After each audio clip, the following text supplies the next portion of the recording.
Hello, my name is Buford T. Justice. Some of you won't get that. But anyway, I'm making this short video, or I'm going to try and make it as short as possible. It's about, I am chief engineer on a yacht, and this video is about what can go wrong while traveling on a trip, and the things that do go wrong. And no matter how good of an engineer you are, you can never, ever plan for the unexpected. And that unexpected could be many things, which I'm fixing to show you. Anyway, without further ado, let me show you some of the things that can go wrong on a trip while traveling. And let me see how many days that is that we traveled.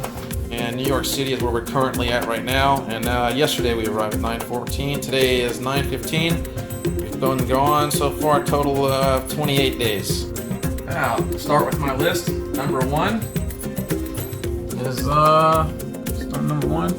Passerelle limit switch. This is our Passerelle. This is the remote for the Passerelle. There's a stow button right here. When we push this stow button, the Passerelle wouldn't retract and go inside, and that's because it has a limit switch. And there's a limit switch on the very back side, back in here. And this actually goes all the way back in through here, and it actually goes over my bedroom in there. But that Passerelle has a little limit switch, and it has a little roller on it. And it's normally all the time like this when it's up against a back wall like this, hitting. And whenever it comes back out, this limit switch is supposed to open up. Well, that limit switch, it's been resting like that for a few months, and it was stuck and it wouldn't come out, and it wasn't working. Well, it wouldn't work and it wouldn't go up, but it took me a while to figure that out, and it took a while. It took quite a while to figure that out, by the way, but I finally did. Anyway, this is New York. We're in New York right now, Chelsea Pier. All right, moving on to number two. Chiller flow switch. That's my chiller flow switch back there. That looks like a gray plug with a wire going to it. That is and what a chiller flow switch is, it actually tells my air conditioned system that it has water flow. And it lets it know that it has water flow going through my air conditioned system, and it sends cold water to 49 AC units. Anyway, my chiller flow switch went bad, and that's number two. And the way I fixed it is, there's a couple of ways to fix it. You can either splice the wire and touch the wires together to bypass it, or you can go into software here. There's a way of going into software and bypassing the system, but I didn't have access to this. All I did was call them up, and they went into it online and bypassed my chiller flow switch in here, which was a pretty cool thing. Anyway, that's number two. All right, moving on to number three. Port engine raw water pressure gauge. This is my port engine raw water pressure gauge, and it formed a leak here. Now, it has a leak, but it's dried up, so I'm not going to mess with it. I have other ways of reading my raw water pressure, but there's an actual clog in the line here somewhere, so I have to unclog this line, clean this up, and I have to get a new fitting for here because the fitting is kind of corroded, so it no longer keeps it sealed. But I'm not messing with it until I get home because it will actually leak more water if I tamper with it and clean out the line. Alright, that's the end of that one. Number four, air compressor dryer. Okay. This is my air compressors. There's the air compressors over there. I got two of them. One, two. This is a dryer, and what this does is it takes my air compressor lines here, all my lines that go out.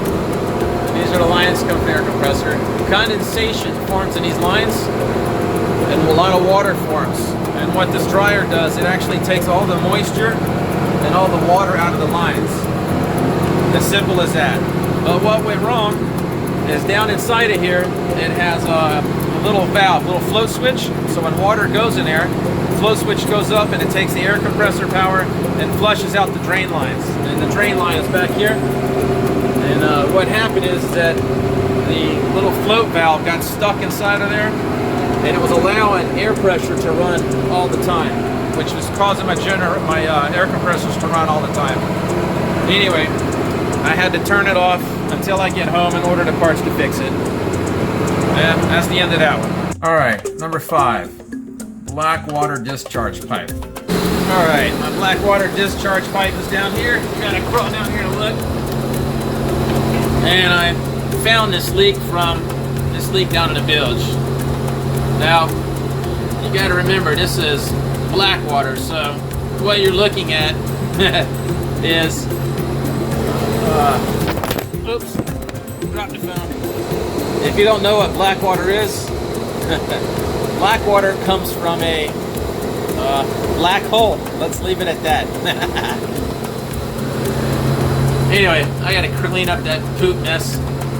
Anyway, it's leaking from, let's see if I can focus, there we go. You can see the salt crystals on this weld right here. And a little pinhole in the weld. And I guess you can literally say, shit happens. Number 6, dock water filter leak. This is my water maker for the dock side. We filter the water that comes in from the dock. Filters out chlorine and any contaminants. Anyway, this is my filter membranes right here. This is filter membrane number 1. It's got a leak up here. You can see all the water up here. It's leaking out of the top. It's got a set of O-rings that comes through here. There's O-rings around here. There's O-rings in here. Anyway, there's a leak in one of the O-rings. I don't know which one, but when we get back home, I'm going to order all new O-ring kits, replace the O-rings, and hopefully that'll fix it. Number 7, Grundfos pump leak.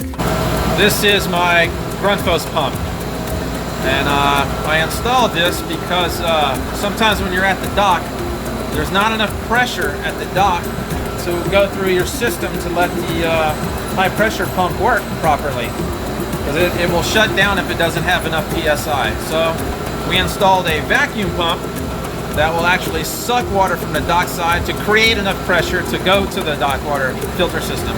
Anyway, sadly, I replaced this less than a year ago, and it's already got a leak inside the housing that cracked. And this is about my 3rd pump I'm having here. Anyway, you have to replace the whole pump. You can't get parts for it. It's all internally. Anyway, I got to replace it when we get back home. Number 8, port gen raw water leak, the screw. I went to put some oil in the generator, and I noticed salt. There was salt all down here. Let's see if I can get it to focus better. Salt all over here. And I noticed some salt all over this, but it took me a while to find that leak, and that leak was this little drain screw right here for the raw water pump. The little drain screw was leaking, so all I did was take it out, put some Teflon and Gasol on it, put it back in, and that fixed that leak. That's it. Number 9, 2nd generator raw water leak. That was a piece of pipe. Now, back to the generator pan. The day after this leak, formed another leak. When the raw water goes through the pump, comes through here and goes to the heat exchanger up here, there was a leak that formed in the bottom of the bin here. This is actually a stainless steel pipe painted, but somehow a leak formed in the pipe right here, probably through electrolysis or erosion. But anyway, a little pinhole leak fix there. I fixed it by putting some epoxy, some rubber, and zip ties, which is what I'm going to do to the black water pipe I showed you earlier. I'm going to do that today. Anyway, that's it on that one. Number 10, Captain Shower.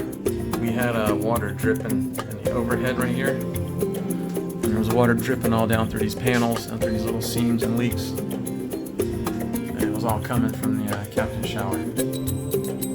Now, this isn't the Captain Shower. The Captain Shower actually has granite floors. Mine's more of a Formica panels, but it's an example to show you what I did in his. He actually has this would actually be like granite pieces. What I did was rip out all the silicone seams on his floor and all the corners and halfway up the walls. I ripped out all the silicone. I put all new silicone in the Captain's shower, and this was my shower. Now, My shower, you can only get one girl in it, but the captain's shower, you can actually get 4 girls. That's to give you an example of how big it is. Alright, number 11, Sky Lounge AC AV pan. Now, immediately after I fixed the captain's shower, we had another leak up here. And this time we had a leak. Leak was coming out around here, coming out all along there, and even had water leaking here. And the guests were actually eating dinner, and literally water was dripping down from here onto the guest. I guess it's not funny, but I guess you can laugh afterwards. And what that leak was the Sky Lounge AC unit, which is right above this. Now I'm not going to take this apart, but oh, by the way, we have dogs up here. We have dogs that travel on the boat with us. Yay! Hey, Bo, Coco. They're excited to see me. I take them for a walk every morning. And there's Copper over there, the old man.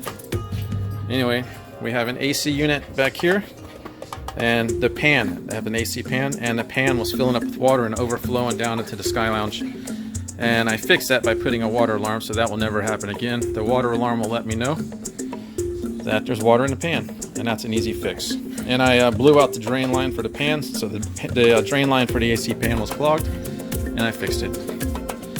Hey, Bo. Say hey. Number 12, Centrifuge, leak on the top. This is my centrifuge. What this does is it polishes fuel. Anyway, it's got a leak up here somehow. I have to take this apart, take it all off, and put some gasola. It's like pipe dope. Some gasola underneath here, and it's leaking down. It's got some little runs. You can even see like a little bit of remnant of diesel fuel right here. It's leaking down, goes to the pan, and I got some oil absorption pads down there. You see how it's red, diesel fuel. Anyway, I gotta fix that. That's it on that one. Well, that's enough for now, but we still have about a week and a half to go before we get home. And I'm estimating that I'll be adding about another 5 or 6 things to that list before I get home. I hope not, but I have my doubts. Anyway, thanks for watching the video. Bye.